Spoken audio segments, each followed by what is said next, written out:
ദൈവ തിരുനാമത്തിന് മഹത്വമുണ്ടാവട്ടെ. Bible reading പ്രോഗ്രാമിൽ സംബന്ധിക്കുന്ന എല്ലാവർക്കും കർത്തൃനാമത്തിൽ സ്നേഹവന്ദനം. ഗലാത്യ ലേഖനം 2-ാം അധ്യായം. പൗലോസ്ലീഹ ദൈവം തന്നെ വിളിച്ച് വേർതിരിച്ചതിന് ശേഷം 3 വർഷം കഴിഞ്ഞ് ജെറുസലേമിൽ പോയി പത്രോസിനെയും യാക്കോബിനെയൊക്കെ കണ്ട കാര്യം കഴിഞ്ഞ അധ്യായത്തിൽ നമ്മൾ കണ്ടു. അതിനുശേഷം 14 വർഷങ്ങൾക്ക് ശേഷം വീണ്ടും അദ്ദേഹം തൻ്റെ സഹപ്രവർത്തകരായ ബർന്നബാസിനെയും വിജാതിയരിൽ നിന്ന് ക്രിസ്തുമതം സ്വീകരിച്ച് തൻ്റെ കൂടെ പ്രവർത്തിക്കുന്ന തീത്തോസിനെയും ചേർത്ത് വീണ്ടും യെരുശലേമിലെത്തി വിജാതിയരോടുള്ള തൻ്റെ സുവിശേഷ പ്രവർത്തന വിവരങ്ങൾ മറ്റ് സ്ലീഹന്മാരുടെ മുമ്പിൽ അദ്ദേഹം അവതരിപ്പിക്കുന്നു. ഇവിടെ പറയുന്ന തീത്തോസ് വിജാതിയിൽ നിന്നുള്ള ക്രിസ്ത്യാനിയാണെന്നറിഞ്ഞിട്ടും അന്നത്തെ ചില യഹൂദീകരണക്കാരെ പോലെ ആരും അയാളെ പരിശോധന ചെയ്യണമെന്ന് വാദിച്ചില്ല. എന്നാൽ ഇതിനു മുൻപ് നമ്മൾ കണ്ടു, അപ്പോസ്തലപ്രവൃത്തിയിൽ കണ്ടായിരുന്നു, തീമോത്തിയോസിനെ അദ്ദേഹത്തിന് പരിശോധന കഴിപ്പിക്കേണ്ടി വന്നു അന്ന് യഹൂദന്മാരുടെ ആ സമ്മർദ്ദ മുഖാന്തരം. എന്നാൽ തീത്തോസിനെ അങ്ങനെ ചെയ്യേണ്ട സാഹചര്യം ഇവിടെ ഉണ്ടായില്ല. പക്ഷേ അവിടെയും ചില കപട സഹോദരന്മാർ കടന്നുകൂടി കലക്കമുണ്ടാക്കാൻ പരിശ്രമിച്ചു. എന്നാൽ അവർക്ക് ഒരു നിമിഷം പോലും അവർക്ക് വഴങ്ങിക്കൊടുക്കാതെ തങ്ങളുടെ നിലപാട് സമർത്ഥിച്ച് പൗലോസ്ലീഹ അവരെ മിണ്ടാതാക്കി. കർത്താവിൻ്റെ സ്ലീഹന്മാരുടെ ആ സമ്മേളനത്തിൽ വെച്ച് ആ സമ്മേളനത്തിൻ്റെ വിജയം പരസ്പര ചർച്ചയിലൂടെ ഏകാഭിപ്രായക്കാരായി അവർ മാറിയെന്നുള്ളതാണ്. കാരണം ചർച്ച നടത്തിയവർ ക്രിസ്തുവിൻ്റെ ആത്മാവിലുള്ളവരായിരുന്നു. അന്നത്തെ സഭ നേരിട്ട ഗൗരവകരമായ ഒരു പ്രശ്നം ഏകാഭിപ്രായത്തോടെ അത് ചർച്ചയിലൂടെ അവർക്ക് പരിഹരിക്കാൻ സാധിച്ചു. അന്നത്തെ നിയമമോ നിയമ തടസ്സമോ ഒന്നും അവർക്കൊരു വിലങ്ങുതടിയായില്ല. അപ്പം ദൈവത്തിൻ്റെ ആത്മാവിൽ നമ്മൾ വിഷയങ്ങൾ ചർച്ച ചെയ്യുകയാണെങ്കിൽ ഏതൊരു സങ്കീർണ പ്രശ്നവും നമുക്കത് പരിഹരിക്കാൻ സാധിക്കും. എന്നാൽ നമ്മുടെ ഇടയിൽ പോലും ഇപ്പോഴുള്ളതായ തർക്കവും വ്യവഹാരങ്ങളും കൂടുതൽ ശക്തമാകുന്നതിന് കാരണം ദൈവാത്മാവിൽ ആരും ചിന്തിക്കുകയോ പറയുകയോ പ്രവർത്തിക്കുകയോ ചെയ്യുന്നില്ല, വെറും ലോകപ്രകാരം മാത്രം ഇതിനെ കാണുന്നു എന്നുള്ളതാണ്. അപ്പസ്തോലിക കാലത്തും ആദ്യം കൂടി ജെറുസലേം സുന്നഹദോസിൽ പോലും അന്നത്തെ അധ്യക്ഷനായിരുന്ന യാക്കോബ് ശ്ലീഹ പറഞ്ഞത് മറ്റ് ശിഷ്യന്മാരൊക്കെ അവിടെ അംഗീകരിക്കുകയാണ് ചെയ്തത്. യാക്കോബിൻ്റെ അധ്യക്ഷതയിൽ കൂടിയതായ യോഗത്തിൽ അന്ന് നമ്മൾ ചിന്തിച്ചാണ് പൗലോസ്ലീഹ പറഞ്ഞത് പത്രോസ് അംഗീകരിച്ചു. വാസ്തവത്തിൽ കർത്താവ് എല്ലാ ദൗത്യവും ഭരമേൽപ്പിച്ചത് പത്രോസ്ലീഹായാണ്. അദ്ദേഹമാണ് സഭയുടെ തലവൻ, സ്ലീഹന്മാരുടെ തലവനാണ്. പിന്നീട് ക്രൈസ്തവ സഭയെ ഉപദ്രവിച്ച് നടന്ന പൗലോസ് ക്രിസ്ത്യാനിയായി വന്നപ്പോൾ അദ്ദേഹം പറഞ്ഞതിനെ പത്രോസ്ലീഹ അംഗീകരിച്ച കാര്യം നമ്മൾ അപ്പോസ്തലപ്രവൃത്തികൾ 15-ാം അധ്യായത്തിൽ നമ്മൾ കണ്ടതാണ്. അതാണ് ഒരുവന് ദൈവാത്മാവ് പ്രവർത്തിക്കുമ്പോൾ ആര് പറയുന്നു എന്നുള്ളതല്ല പ്രശ്നം, എന്തു പറയുന്നു എന്ന് അവർ ചിന്തിച്ച് ആ പ്രശ്നപരിഹാരത്തിനായിട്ട് അവർക്ക് പ്രവർത്തിക്കാൻ സാധിക്കും. അപ്പോൾ ഇന്നും ആ പരിശുദ്ധാത്മാവ് നമ്മൾ പ്രവർത്തിക്കാത്തത് കൊണ്ടാണ് പ്രശ്നപരിഹാരമുണ്ടാകാതെ മുന്നോട്ട് പോകാനുള്ള കാരണം. അതിനുവേണ്ടി നമുക്ക് പ്രാർത്ഥിക്കാം. പരിശുദ്ധാത്മാവ് ഓരോ ഹൃദയങ്ങളിലും ഇടപെടുവാൻ തക്കവണ്ണം ദൈവമേ അവർ പ്രവർത്തിക്കണമേ എന്ന് നമുക്ക് പ്രാർത്ഥിക്കാം. പിന്നെ അവരോട് പറഞ്ഞ് അവരൊരു ധാരണയിലെത്തിയത് ഇങ്ങനെയാണ്: യഹൂദന്മാരുടെ മധ്യേ സുവിശേഷ ഘോഷണത്തിന് ശമോൻ കീപ്പായെ കർത്താവിനാൽ അയക്കപ്പെടുന്ന പോലെ തന്നെ വിജാതികളുടെ മധ്യയുള്ള സുവിശേഷ പ്രചരണത്തിനായി കർത്താവ് തിരഞ്ഞെടുത്തയാളാണ്, അങ്ങനെ നിയുക്തനായ ആളാണ് പൗലോസ്ലീഹ. അപ്പോൾ അവർ രണ്ടുപേരും ആ രീതിയിൽ ആ പ്രശ്നം കണ്ടതുകൊണ്ട് ആ പ്രശ്നം അവർക്ക് പരിഹരിക്കാനായിട്ട് സാധിച്ചു. രണ്ടുപേരുടെയും പ്രവർത്തനത്തെ ആ രീതിയിൽ സമൂഹം അവിടെ അംഗീകരിക്കുകയാണ് ചെയ്തത്. ഇവിടെ പിന്നീട് യാക്കോബിനെയും പത്രോസ് ശ്ലീഹായെയും യോഹന്നാനെയും സഭയുടെ നെടുന്തൂണുകളായി ഇവിടെ പൗലോസ് ശ്ലീഹ ഇവിടെ വിശേഷിപ്പിക്കുന്നുണ്ട്. കാരണം അവരാണ് ആദ്യം കർത്താവിൻ്റെ ശിഷ്യന്മാരായിട്ടുണ്ടായിരുന്നവർ. അവരെയാണ് കർത്താവ് കൂടുതൽ കാര്യം പരമേൽപ്പ്, അവരാണ് അതിന് നേതൃത്വം കൊടുക്കുന്നവർ.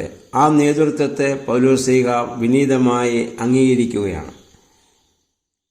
അല്ലാതെ എന്നെ ദൈവം നേരിട്ട് വിളിച്ചു, ഞാൻ നിങ്ങൾക്ക് വിധേയനല്ല എന്നൊരു വാദം ഒരിക്കലും പൗലോസ് ശ്ലീഹ കാണിച്ചിട്ടില്ല.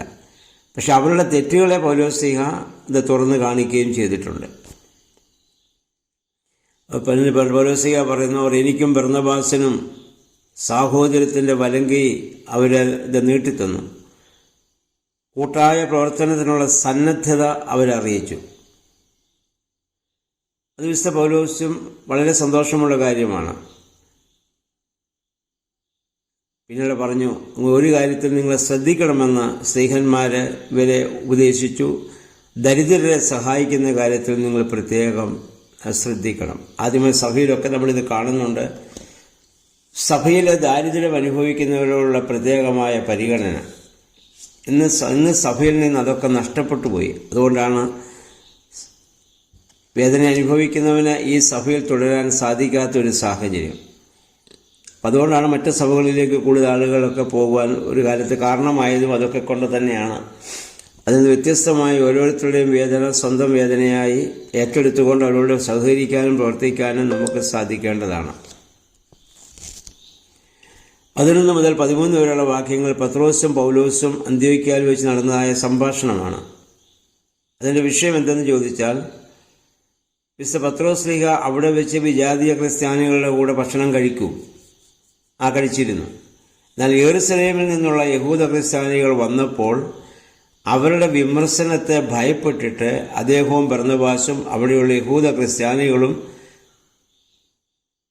അതിൽ നിന്ന് അങ്ങ് മാറി നിന്നു. വിജാതീയരോടുള്ള സഹകരണത്തിൽ നിന്ന് അവരങ്ങ് മാറി നിന്നു. കാരണം യെരുശലേമിൽ നിന്ന് വന്നവരെ യഹൂദവാദികളാണ്, അവരെ ഭയപ്പെട്ടിട്ട്. വിജാതീയ ക്രിസ്ത്യാനികളുടെ ശ്ലീഹായായ വിശുദ്ധ പൗലോസിന് ഈ വേർതിരിവ് അസഹ്യമായി തോന്നി.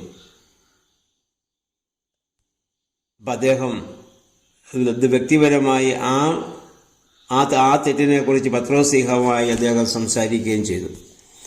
അദ്ദേഹം സഭയുടെ തലവനായിരിക്കാം, എന്നാലും ആര് തെറ്റ് ചെയ്താലും തെറ്റ് തന്നെയാണല്ലോ. അതുകൊണ്ട് പൗലോസ് ശ്ലീഹായെ നയിക്കുന്ന ദൈവത്തിൻ്റെ പരിശുദ്ധാത്മാവാണ്. അദ്ദേഹം പത്രോസ് ശ്ലീഹായുടെ ആ വിഷയത്തെക്കുറിച്ച് സംസാരിക്കുന്നു, കാണിക്കുന്നത് ശരിയല്ല. അങ്ങനെ പറയുന്നതിൽ പത്രോസ് ശ്ലീഹായ്ക്ക് ഒരു വിഷമം ഒട്ട് തോന്നുന്നുമില്ല. കാരണം അവർ രണ്ടുപേരും പ്രവർത്തിക്കുന്ന ദൈവത്തിൻ്റെ ആത്മാവാണെന്നുള്ളത് കൊണ്ടാണ്. എന്നിട്ട് അവിടെ പത്രോസ് ശ്ലീഹയോട് ചോദിക്കുന്നൊരു ചോദ്യമുണ്ട്. യഹൂദ ആചാരം വിട്ട് വിജാതീയനെ പോലെ പെരുമാറുന്ന യഹൂദൻ വിജാതീയർ യഹൂദരുടെ ആചാരമനുസരിച്ച് പ്രവർത്തിക്കണമെന്ന് നിർബന്ധിക്കുന്നത് യുക്തമാണ്.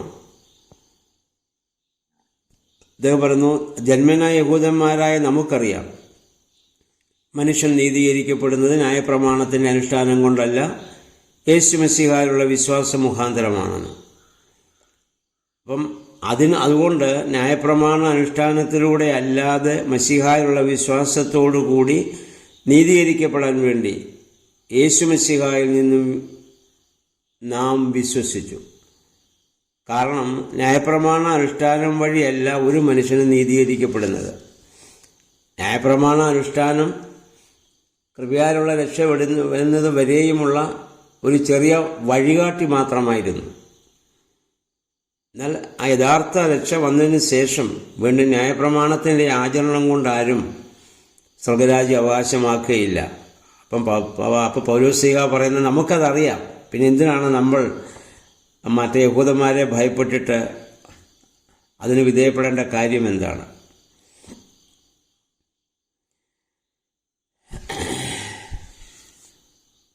പിന്നീട് അദ്ദേഹം പറയുന്നു, ക്രിസ്തുവിലുള്ള വിശ്വാസം കൊണ്ടും മാത്രം മനുഷ്യന് പാപത്തിൽ നിന്നും പരീക്ഷയിൽ നിന്നും അകന്നു നിൽക്കാൻ സാധ്യമല്ല എന്നും ന്യായപ്രമാണ അനുഷ്ഠാനങ്ങൾ അക്കാര്യത്തിൽ സഹായമാകുമെന്നും യഹൂദന്മാർ വാദിക്കുന്നുണ്ട്. ഇവിടെ അതിനെ പൗലോസ് ശ്ലീഹ കുറ്റപ്പെടുത്തുന്നു. എന്ന് അദ്ദേഹം ചോദിക്കുകയാണ്. ഇവിടെ ക്രിസ്തുവാണോ സുവിശേഷമാണോ പാപത്തിന് കാരണം എന്ന് അദ്ദേഹം ഇവിടെ ചോദിക്കുകയാണ്.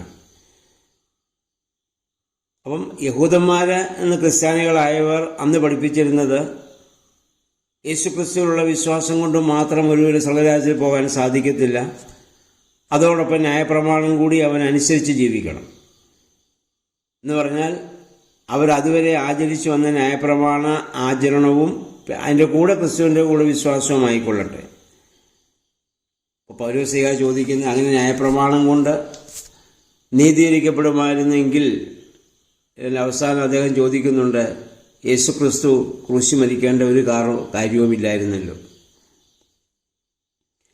അദ്ദേഹം 18-ാം വാക്യത്തിൽ അദ്ദേഹം പറഞ്ഞാൽ, വഴി നടത്തുവാനായി ഒരിക്കൽ നമുക്ക് ലഭിച്ചതാണ് ന്യായപ്രമാണം. ഒരു ശിശുപാലകനായി നമ്മളെ മുന്നോട്ട് കാണിച്ചു കൊടുക്കാൻ. അതിൻ്റെ പൂർണ്ണത ക്രിസ്തുവിൽ വന്നു കഴിഞ്ഞു. വന്നതിന് ശേഷം ഇനി പഴയ നിയമം അനുസരിച്ചല്ല നമ്മൾ ജീവിക്കേണ്ടത് എന്ന് പൗലോസ്ലീഹ ശക്തമായ ഭാഷയിൽ ഇവിടെ ഓർമ്മപ്പെടുത്തുകയാണ്.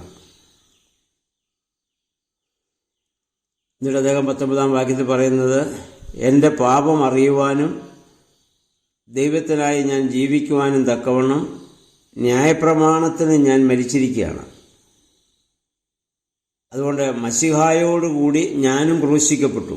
അതിനാൽ ഇനി എന്നിൽ ജീവിക്കുന്നത് ഞാനല്ല, ക്രിസ്തുവാണ് എന്ന് അദ്ദേഹം ഇവിടെ ഓർമ്മപ്പെടുത്തുന്നു. ഈ ഒരു അവസ്ഥയിലേക്ക് നമ്മൾ എപ്പോൾ കടന്നു വരുന്നുവോ അപ്പോൾ മാത്രമേ നമുക്ക് യഥാർത്ഥ വിശ്വാസവും അല്ലെങ്കിൽ യഥാർത്ഥത്തിലുള്ള ഒരു വിശ്വാസിയായി ജീവിക്കാൻ സാധിക്കത്തുള്ളൂ. ഇനി എന്നിൽ ജീവിക്കുന്നത് ഞാനല്ല, ക്രിസ്തുവാണെങ്കിൽ എൻ്റെ മനോഭാവം ക്രിസ്തുവിൻ്റെ മനോഭാവമാവും. എൻ്റെ സംസാരം ക്രിസ്തുവിൻ്റെ രീതിയിലുള്ള സംസാര രീതിയാവും. എൻ്റെ പ്രവർത്തനങ്ങൾ ക്രിസ്തുവിൻ്റെ രീതിയിലുള്ള പ്രവർത്തനങ്ങളാകും. അത് സാധിക്കണമെങ്കിൽ ക്രിസ്തു എന്നിൽ ജീവിക്കണം. അദ്ദേഹം പറഞ്ഞു, യേശു ക്രൂശിൽ മരിച്ചതുപോലെ ക്രൂശ് മരണത്തിന് ഞാനും അത് പങ്കുവഹിച്ചു സ്നാനത്തിലൂടെ. ഇനി നമ്മൾ ഓരോരുത്തരും ജീവിക്കേണ്ടത് യേശു ക്രിസ്തുവാണ്. ഈ പൗലോസ്ലീഹയുടെ ഈ മനോഭാവത്തിലേക്ക് ഉള്ള വളർച്ചയാണ് യഥാർത്ഥ ക്രൈസ്തവ വളർച്ച എന്ന് പറയുന്നത്. അപ്പോൾ അദ്ദേഹം പറയുന്നു, എന്നിൽ ജീവിക്കുന്നു എന്ന് മാത്രമല്ല, എനിക്ക് വേണ്ടി മരിച്ച ദൈവത്തിനുള്ള വിശ്വാസമാണ് എന്നെ അതിന് പ്രാപ്തനാക്കുന്നത്. യേശുക്രിസ്തുവിലുള്ള എൻ്റെ വിശ്വാസമാണ് അതിനെന്നെ ഇത് ശക്തീകരിക്കുന്നത്. 21-ാം വാക്യത്തിൽ അദ്ദേഹം പറയുന്നു, ദൈവത്തിൻ്റെ കൃപയെ ഞാൻ ഒരിക്കലും നിരസിക്കുന്നില്ല. ഞാൻ ന്യായപ്രമാണത്തോട് പറ്റിച്ചേർന്നിരിക്കുകയാണെങ്കിൽ എന്നിലുള്ള ദൈവകൃപ ഞാൻ പാഴാക്കുകയാണ്. എന്നിട്ട് അദ്ദേഹം വീണ്ടും ചോദിക്കുന്നു, ന്യായപ്രമാണത്തിലൂടെ നീതീകരണം സാധ്യമായിരുന്നെങ്കിൽ മശിഹ നമ്മുടെ രക്ഷയ്ക്ക് വേണ്ടി കുരിശുമരണം വഹിക്കേണ്ട കാരണമില്ലായിരുന്നല്ലോ. ആ ന്യായപ്രമാണം അനുസരിച്ച് എല്ലാവരും ജീവിച്ചാൽ മതിയായിരുന്നു. അപ്പോൾ ഈ ഭാഗം വായിക്കുമ്പോൾ നമുക്കൊരു സംശയം ഉണ്ടാകാം, പിന്നെ ഇപ്പം എന്തിനാണ് നമ്മൾ ഈ പഴയ നിയമ ന്യായപ്രമാണം നമ്മൾ വായിക്കുകയും ദേവാലയങ്ങളിൽ വായിക്കുന്ന എന്തിനാണെന്ന് ചോദിച്ചാൽ, അതനുസരിച്ച് ജീവിക്കാനല്ല, ഭാഗികമായത് പൂർണ്ണതയിലേക്ക് എങ്ങനെ കടന്നു വന്നു എന്ന് മനസ്സിലാക്കാൻ വേണ്ടിയാണ്. അതുകൊണ്ട് ഞാൻ നേരത്തെ ഒന്ന് ഓർമ്മപ്പെടുത്തിയിരുന്നു, പഴയ നിയമം ദേവാലയങ്ങൾ വായിക്കുന്നത് നമ്മൾ ഹൈക്കലായിൽ താഴെ നിന്നുകൊണ്ടാണ്. ഒരിക്കലും മദ്ബഹായിൽ നിന്ന് പഴയ നിയമം നമ്മൾ വായിക്കാറില്ല. ശ്ലീഹ നമ്മൾ സ്റ്റെപ്പിൽ നിന്നുകൊണ്ട് വായിക്കും. എന്നാൽ ഏവൻഗേലിയൻ കർത്താവ് പറഞ്ഞത് ആ സുവിശേഷ ഭാഗങ്ങൾ മദ്ബഹായിൽ നിന്നാണ് നമ്മൾ വായിക്കുന്നത്. അതിനാണ് ഏറ്റവും കൂടുതൽ പ്രാധാന്യം. കർത്താവ് നമ്മളോട് നേരിട്ട് സംസാരിക്കുന്നതായി നമ്മളതിനെ കണക്കാക്കുന്നുണ്ട്.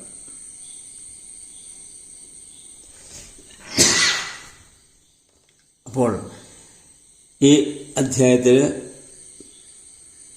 നമുക്ക് ഏറ്റവും പ്രധാനപ്പെട്ട ഒരു ചിന്ത, പത്രോസും പൗലോസ് ആ സ്നേഹന്മാര് ദൈവാത്മാവിനാൽ കാര്യങ്ങൾ ചർച്ച ചെയ്തതുകൊണ്ട് അവരുടെ ഇടയിലുണ്ടായിരുന്ന സങ്കീർണമായ പ്രശ്നം അവർക്ക് പരിഹരിക്കാൻ സാധിച്ചു. ഇരുവരും പരസ്പരം അംഗീകരിച്ചു, സ്നേഹിച്ചു. കാരണം അവരെ വഴി നടത്തിയ ദൈവാത്മാവാണ്. നമ്മുടെ സഭയെയും സഭാ നേതൃത്വത്തെയും ഒക്കെ ദൈവത്തിൻ്റെ ആത്മാവ് വഴി നടത്തുവാൻ തക്കവണ്ണം നമുക്കും പ്രാർത്ഥിക്കാം. നമ്മളൊക്കെ അതിൻ്റെ ഭാഗങ്ങളാണ്.